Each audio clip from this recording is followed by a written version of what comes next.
Robert Martinez, state historian of New Mexico. And this is, once again, New Mexico History in 10 Minutes. Brujería y Hechizería. Witchcraft and sorcery. These are ideas that are as old as time itself. They are universal concepts that can be found in every culture around the world. And New Mexico is no exception. When I was growing up in Albuquerque, my family would take trips to Mora, and when we kids wanted to go outside and play, we were always told, don't go by Doña Eufemia's house, she's a bruja. Or stay away from the acequia. You can get caught by a bruja. These ideas were told to us to entertain us, to scare us, but also to protect us and to protect neighbors from us. These ideas of brujas are part of our culture. When we would drive by Abiquiu when I was a kid, my dad would always tell us, look, kids, this is a town of brujas. And we always wondered what that meant. Were they doing evil things? Were they casting spells? Well, these weren't just stories and fables. These are actually concepts that are based in history. When I was at UNM in the 1990s studying for my master's degree, I wanted to learn more about these witchcraft beliefs. So I started delving into the church history, the cultural history, Inquisition history, and I started to see that there were actual cases that fed these ideas of brujas and hechiceras, witches and sorcerers here in New Mexico. Probably the earliest case we have is 1607, when a Mexican Indian woman named Maria de Zamora was accused of witchcraft. She's accused of using powders and herbs to poison her fellow citizens. Jump to the 1630s, and you have a woman named Beatriz de los Angeles, another Mexican Indian woman, who is said to have given her daughter, Juana de la Cruz, a powder to poison her husband. Wow, that's not a healthy family dynamic.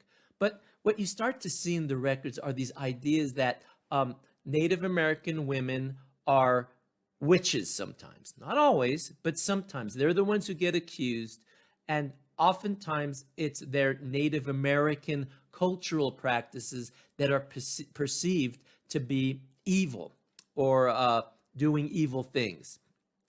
These were different times than we live in, remember. And back then, to poison someone, to poison their food in the name of vengeance, or the ideas that you're using spells to do it, conjured up ideas of devils and evil spirits. And for Franciscan priests at that time, who perceived the world in a battle between God and Satan, this just seemed like something that you had to deal with on a daily basis and eradicate. So I want you to keep that in mind. There's also the idea of the pact with the devil, un pacto con el demonio. There was a man named Luis de Rivera, who was from Spain, who as a 13-year-old ended up working in northern Nueva España, northern New Spain, as a cowhand. He worked on a farm, and supposedly he entered into a pact with the devil. He was on a caravan to New Mexico and was put under investigation when some of the fellow ciudadanos, fellow travelers, accused him of having a unique relationship with evil spirits. And he said in his investigation that a negro, a black man, had taught him how to write his name in blood in a book that had images of demons and devils to turn himself over to the devil, because it was said by the black man that the devil controlled aspects of our lives, such as winning a bullfight or catching wild horses or any other aspect of our lives. And the black man was supposedly a real friend of the devil by having a tattoo under his foot of a demonic face. So these were the things that were happening in New Mexico in the 1600s, these ideas of witchcraft and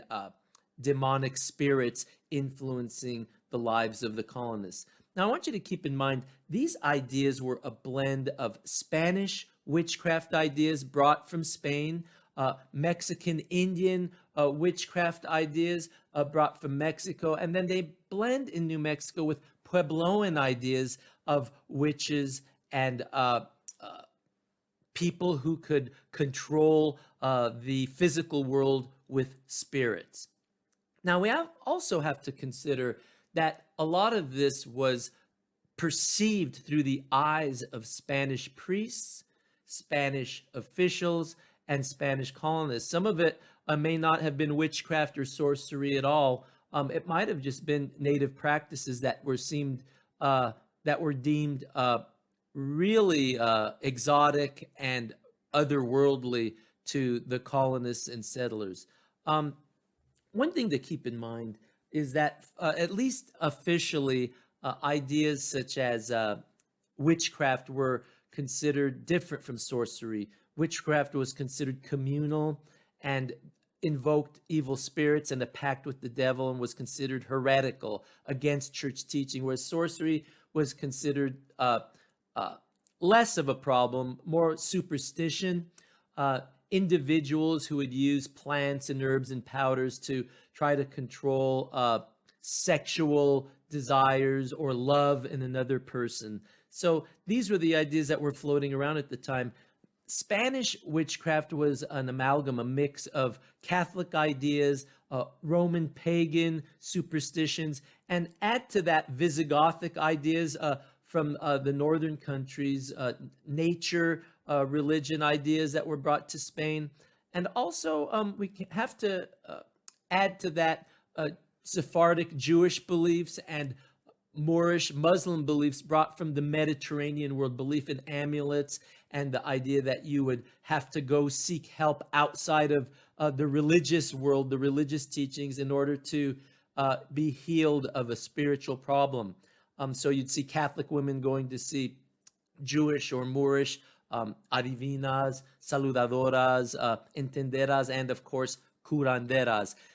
That transfers to the New World, where you see Catholic priests, Catholic officials, and Catholic settlers going to Native American or mulatto people to seek help to control the love of another person or to heal themselves of a hex or a curse.